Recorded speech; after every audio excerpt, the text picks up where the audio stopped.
Déjà, est-ce que vous remarquez l'effort que j'ai fait? J'ai réussi à camoufler mon orgelet du mieux que j'ai pu. Je voulais utiliser ce joli cadre et avec la lumière naturelle pour faire la vidéo, mais ça fait que venir et repartir, donc ça rend pas bien. Et en plus, vu que je garde le chien de ma belle-sœur, j'ai dû mettre toutes les gamelles de Patou en hauteur, même la gamelle d'eau, parce qu'il n'aime pas si on boit dans la même gamelle que lui, et il mange des croquettes constamment sous mon lit. Du coup, on va aller se trouver un petit coin plus tranquille là-haut. Pas facile de commencer une vidéo au sujet aussi vaste que ça. Je ne sais même pas quel titre j'aurais mis à cette vidéo pour essayer de décrire au mieux. Mais ces derniers temps, ça va plus trop mentalement. Il y a une fatigue mentale et une fatigue physique qui découle clairement de ma vente d'automne et d'Halloween. J'ai la sensation d'être vidée. Et ce qui m'a mis la puce à l'oreille de vraiment calmer, c'est quand j'ai écouté le dernier podcast de Lena Situation. Elle a interviewé Big Flo et Oli, chacun leur tour. Et Big Flo, lui, il a parlé du burn-out. Je vais pas aller, moi, jusqu'à dire que je fais un burn-out, c'est surtout un gros épuisement. Mais il y a beaucoup de symptômes qu'il a décrits et qui m'ont fait écho, comme du coup la fatigue, la perte de patience, l'agacement, le fait d'être agressif. En fait, j'avais envie de tout le temps tout envoyer chier, que moi, je suis hyper... gentille, je veux faire plaisir à tout le monde, je suis joyeuse et j'aime beaucoup faire rire les gens.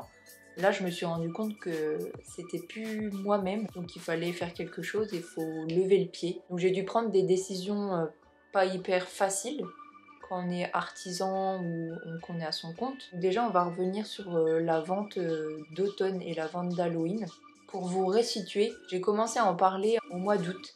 Parce que pour la première fois, pour justement satisfaire le plus de monde possible, j'ai voulu lancer des précommandes. Le premier week-end de septembre, je lance les précommandes. Pendant 3 jours, tout le monde pouvait commander sans limite de quantité. Et du coup, s'en suivait quelques semaines, quelques longues semaines de préparation. Je rappelle que je n'ai toujours pas de local, donc tout était fait dans ma cuisine et mon salon. Autant vous dire que c'était le bordel en continu. En fait, on n'a pas pu vraiment vivre dans le bas de la maison pendant 2 gros mois. Parce que la cuisine, elle était remplie de mes affaires pour couler la cire, les cartons de cire, les parfums, les huiles essentielles. La table du salon, c'était mon plan de travail pour couler les bougies. Ensuite, dès que j'avais fini toute une session de bougies, je les mettais dans des cartons pour les stocker parce que j'ai pas d'étagère, j'ai pas de place, j'ai pas de stockage et les cartons prenaient de plus en plus de place dans le salon. Je rappelle aussi que du coup c'est hyper artisanal,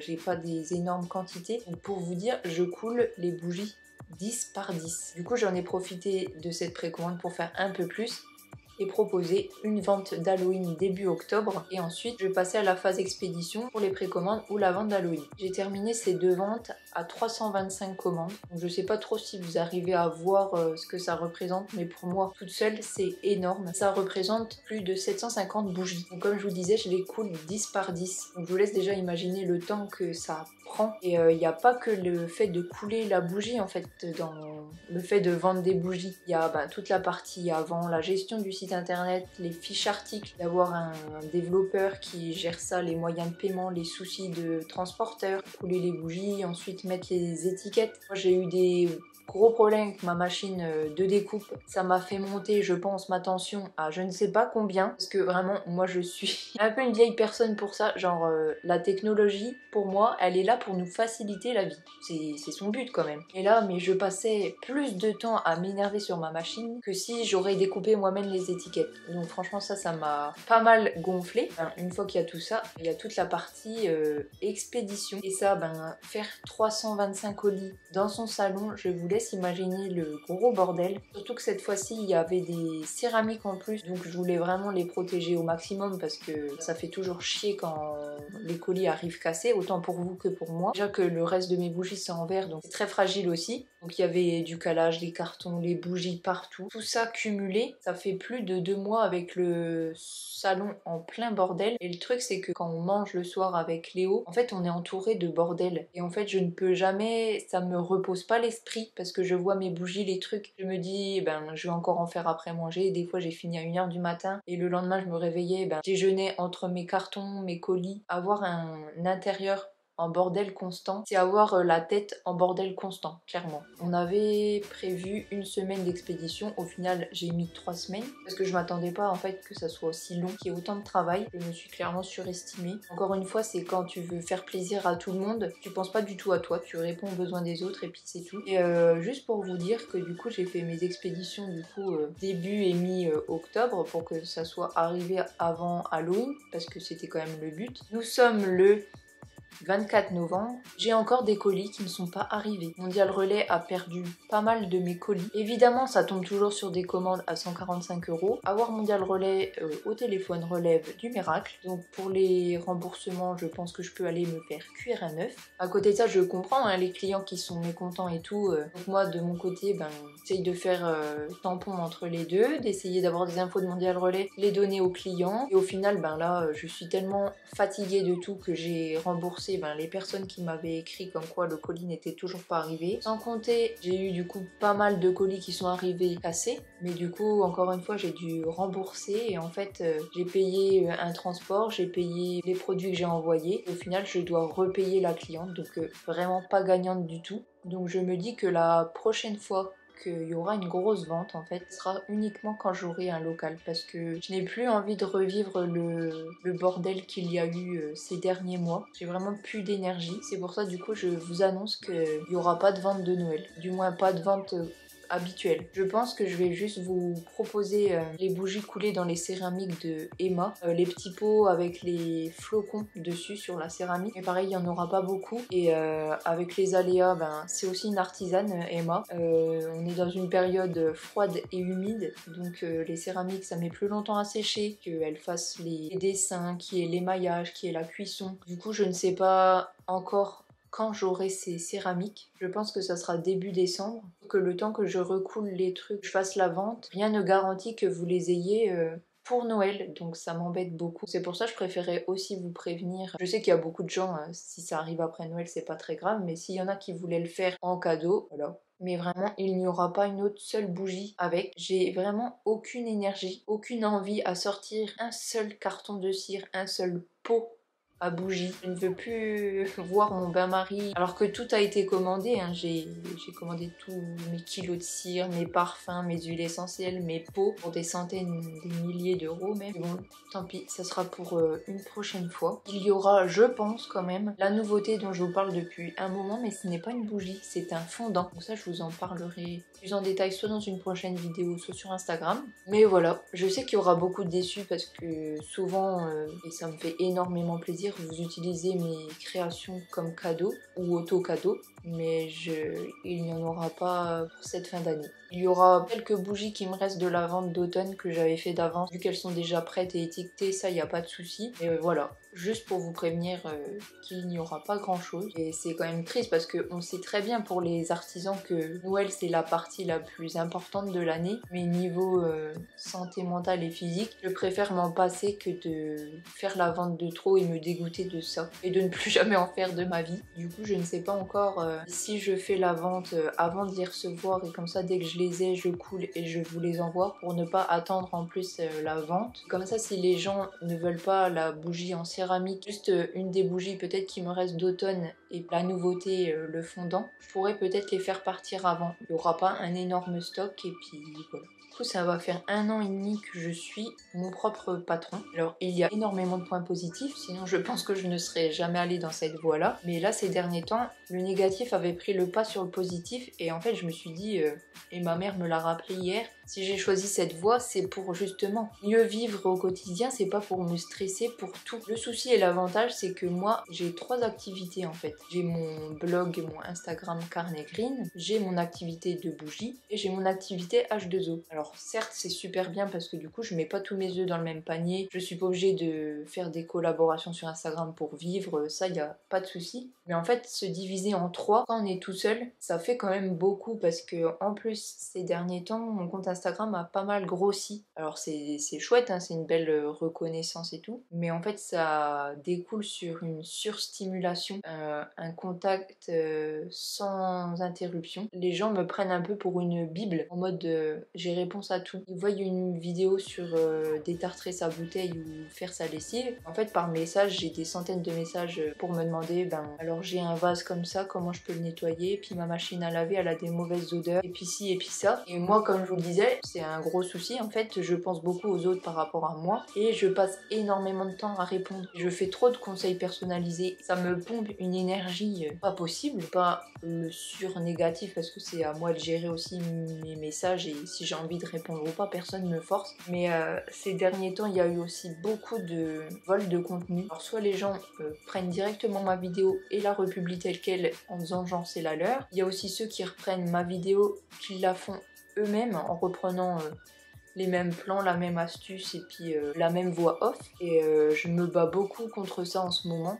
Du coup, vous l'avez vu passer plusieurs fois, je vous avais demandé de signaler tel compte. Et c'est vraiment fatigant parce que le monde d'Instagram, il est devenu vraiment pourri. Les gens n'ont qu'une envie, c'est de grossir, avoir plein d'abonnés pour ensuite faire des collaborations et se faire des sous. Voilà le seul but des gens qui arrivent sur Instagram en ce moment. Heureusement, Instagram est assez réactif. J'ai réussi à pas mal supprimer de contenu volé. Les dernières choses en date, c'est plus ton contenu il est vu, plus il est partagé à d'autres personnes qui ne sont pas issues de ton compte. Donc je me prends des trucs dans la gueule de gens qui ne me connaissent pas, qui ne sont pas du tout intéressés par mon contenu, mais ils prennent quand même le temps d'écrire des méchancetés constamment. Et ça, autant il y a des jours, t'es blindé, ça te passe dessus, tant mieux. Et il y a des jours, comme ces derniers temps, où t'es déjà fatigué, t'as le moral dans les chaussettes et tout, et en fait chaque truc, c'est un pic supplémentaire qui se plante en toi et à force ça te touche vraiment et c'est pas facile non plus, même si je sais que faut que j'arrête que ça me prenne autant à cœur et tout, je me détache mais c'est difficile en fait. L'aspect qu'on n'imagine pas aussi, c'est que beaucoup de gens envient quand ton contenu il marche, mais par exemple ma vidéo des pancakes a dépassé les 10 millions de vues, c'est énorme.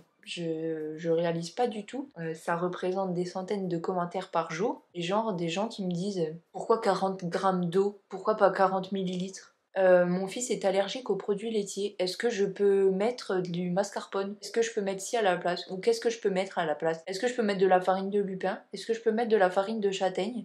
J'ai pas de yaourt, est-ce que je peux mettre autre chose? En fait, le but, c'est je partage une recette. Si tu veux la modifier, tu la modifies. Arrêtez de poser 1000 questions. Est-ce que la pâte doit laisser reposer? Est-ce qu'on peut faire une version sans gluten? Est-ce qu'on peut faire une version végane? Est-ce qu'on peut faire une... Mais... En plus, à chaque fois que je fais une vidéo, je la fais la plus pédagogique possible. Je veux dire, je fais une vidéo claire, je fais une voix off hyper complète, j'écris sur la vidéo toutes les étapes, je réécris toutes les étapes à l'écrit en description. Je veux dire, au bout d'un moment, je ne peux pas faire plus. La vidéo aussi pour l'astuce anti-moucheron a beaucoup marché. Vous pouvez l'entendre, j'ai un accent. Évidemment, tout le monde pointe du doigt mon accent, mais est-ce que ça apporte sur mon contenu de se moquer d'une phrase que j'ai dit? Ou ensuite m'insulter parce que l'astuce ne fonctionne pas chez vous? Je suis une personne hyper honnête et sincère, je partage que des trucs qui fonctionnent chez moi. Je veux dire, les moucherons dans ma vidéo, je les ai pas inventés, c'est pas du fake. Donc si ça marche pas chez toi, mais c'est comme pour les pancakes, on m'engueule que ils sont pas aussi gonflés que chez moi. Est-ce que c'est de ma faute? Veux-tu que je vienne chez toi faire les pancakes peut-être? C'est... Les gens, ils n'ont pas d'autres trucs à dire. Et sans compter des choses que je peux même pas vous raconter parce que c'est vraiment les aspects sombres d'Instagram et des créatrices de contenu, des influenceuses. C'est pas un monde très très joli où la sororité gagne toujours, non, clairement pas. C'est souvent les mauvaises personnes qui gagnent. La preuve, ça m'affecte beaucoup, en tant que d'autres sont sûrement très contentes d'avoir réussi ce qu'elles ont fait. Truc compliqué aussi quand on est son propre patron, c'est le manque de légitimité, dans le sens où en fait les gens ils disent c'est bon, elle est chez elle, je veux dire, y a pas à être fatigué, c'est bon, faut pas en faire des tonnes. Je me lève tous les matins, je fais 1 heure de route, je travaille jusqu'à telle heure. C'est compliqué en fait, que souvent je me sens pas légitime de me plaindre. On se dit qu'il y a toujours pire ailleurs et du coup on réduit ses problèmes, mais en fait on a tous le droit d'aller mal. Il n'y a pas de hiérarchie, je veux dire. C'est pour ça que j'ai fait cette vidéo aussi pour moi-même réaliser. Alors oui, j'adore ce que je fais. J'ai la chance de pas devoir prendre ma voiture pour aller travailler. J'ai la chance de, justement, quand j'étais malade, je peux me reposer. En attendant, mon travail n'est pas fait, mais je veux dire, il n'y a pas mort d'homme. Je gère mon temps comme je le veux. Je peux aller à mes rendez-vous médicaux quand je peux. Il y a beaucoup d'avantages. Mais la partie invisible de l'iceberg, c'est que en fait, on n'a pas de limite. Et ça rejoint l'autre partie du podcast avec Oli cette fois, où en fait on en demande toujours plus à soi-même. On ne demanderait pas aux autres. Alors on n'a pas des horaires de bureau. Si on veut prendre 2 heures pour manger le midi, on le prend. Mais il y a des fois en fait jusqu'à pendant mes ventes d'Halloween, jusqu'à 1 heure, j'étais en train de faire des colis ou à couler des bougies. Souvent, même si c'est pas une période de vente de bougies, je rumine ou sur mon canapé, même devant le film, je réponds à vos commentaires, à vos messages. Il n'y a pas de coupure, donc ça rejoint la surstimulation et le fait de ne jamais déconnecter. Là, quand en fait ça fait complètement partie de ton quotidien, faut vraiment apprendre à cloisonner, parce que justement après, sinon ça disjoncte et ça devient plus négatif que positif. Donc faut vraiment apprendre à gérer son temps. Et comme ça fait qu'1 an et demi que je suis à mon compte et que je suis pas une pro de l'organisation et tout, et que je le fais beaucoup au feeling, c'est pas encore optimal. Ça, du coup, c'était tous les trucs un peu qui expliquent le ras-le-bol et la fatigue mentale. Je pense que comme je ne réagissais toujours pas, mon corps il a dit stop en mode là, il y a 2 semaines, j'ai été malade vraiment comme un chien pendant une grosse semaine complète, et le peu d'énergie, je pense que il a disparu à tout jamais. Et puis là, je me tape un orgelet, mais vous savez, c'est pas des trucs graves, mais c'est quand petit à petit, plein de petites merdes s'agrafent, et ça fait une grosse merde à force. Vraiment, je me rendais compte que là, j'avais tellement plus de fatigue. Alors, je garde le chien de ma belle-sœur, j'ai pas tout. Ma belle-sœur est en formation et Léo aussi est en formation. Donc, j'étais toute seule pour gérer les 2 bêtes. Et comment vous dire que c'est des casse-couilles. En fait, je faisais ma vaisselle, donc j'avais le dos tourné et le chien allait bouffer les croquettes du chat. Le chien couinait, le chat crachait. Le chat saute de son arbre à chat pour aller sur la table. C'était le moment où je faisais mes colis. Puis du coup, j'avais mon carton d'appareil photo qui est tout nouveau sur la table. Et en fait, vu qu'il a sauté en hauteur, il nous a fait un strike. Évidemment, un seul carton est tombé, lequel? Celui avec l'appareil photo. Et j'avais vraiment l'impression d'être dans fais pas ci, fais pas ça. Vous voyez la scène où elle hurle à table? Moi c'était en mode vous me faites tous chier, vraiment j'en ai marre, il y en a pas un pour relever l'autre, vous faites aucun effort, et j'avais vraiment l'impression d'être une daronne à bout. Donc je force à vous les mamans, parce que je me dis on est fatigué comme ça quand on est malade et tout, et quand on doit gérer une autre personne que soi et que c'est pas toujours facile, vous avez tout mon respect, parce que moi déjà avec 2 animaux j'ai du mal. D'ailleurs cet été, vous vous rappelez, justement juste avant le lancement des ventes d'automne, juste avant mon voyage Ricola, je devais garder ma nièce pendant 3 jours. Alors ça c'était pareil, une grosse pression et tout, d'avoir la responsabilité d'un autre petit être que soi. C'était une grosse perte d'énergie, et pareil là pour garder le chien. Donc c'est 3 jours à chaque fois. Je vois ça un peu comme une période d'essai de chacun, comme si j'avais le droit de tester d'avoir un enfant, tester d'avoir un chien avant de m'engager. Autant vous dire que c'est pas prévu pour tout de suite que j'ai un enfant ni un chien. Se gérer soi-même, c'est déjà bien assez, je trouve. Outre la fatigue physique et mentale, il y a aussi des signes qui font que tu vois qu'il n'y a plus d'énergie, vraiment il n'y a plus de jus. Avec mon copain aussi, il enchaîne des semaines de ouf. Travaille en Suisse, donc souvent des semaines de 45 heures, et il est vraiment lui aussi très fatigué. Et là on n'a qu'une envie, c'est d'avoir 1 ou 2 semaines genre dans un club med en mode tout inclus, ne plus faire à manger, plus faire le ménage, n'avoir rien à penser et limite qu'on prenne soin de nous. C'est tout. Là, mais on n'a aucune autre envie à l'heure actuelle. Parce que là, ces derniers temps, vraiment, j'ai zéro énergie pour me faire à manger. Pareil, le bazar s'accumule, mais quand je vois mes to-do list, heureusement que j'ai les my agenda, mais toutes mes activités du jour, mais en fait, j'y vais à l'urgence. Je fais les trucs quand j'ai plus d'options. Et en fait, les trucs qui peuvent être passés, je ne le fais pas. Et des fois, je préfère ne pas manger que de faire quelque chose à manger parce que j'ai pas l'énergie. C'est quand même fou d'en arriver à ne pas avoir d'énergie, de se faire à manger. Alors là, franchement, la police du zéro déchet ferait une syncope chez moi, parce que hier midi, qu'est-ce que j'ai mangé? Une pasta box. Je sais que faire chauffer de l'eau et cuire des pâtes, c'est pas sorcier, mais non. J'espère qu'il va y avoir un déclic. Je vais avoir envie de tout reprendre à zéro, ranger toute ma maison, faire un gros nettoyage et repartir sur des bases saines. Ensuite, arriver tranquillement à Noël et on aura quelques jours avec Léo et on pourra retourner en famille. Donc ça va faire du bien aussi. Que je vais clôturer la vidéo parce que vous n'êtes pas ma psy. Même si du coup ça me fait du bien de vider mon sac parce que encore hier, encore ce matin, je me suis réveillée avec la boule au ventre parce que je pense qu'aussi c'est un signe. J'avais une amie collègue quand j'étais encore chez Biocop qui reliait toujours les mots physiques aux mots internes. Et je suis sûre que le problème de mon œil, c'est vraiment je me voile la face depuis quelques temps et il faut que ça sorte. Donc il fallait que je vous parle. De toute façon, vous vous rendez bien compte, on est déjà fin novembre, je vous ai toujours pas montré vraiment les produits de Noël, je vous ai fait zéro contenu là-dessus. Je suis pas du tout dans le mood encore. Ma déco d'automne et d'Halloween est encore en place. Mais du coup, on clôture. Il n'y aura pas de vente de Noël à proprement parler, sauf celle en céramique avec Emma et la nouveauté, petit fondant magique.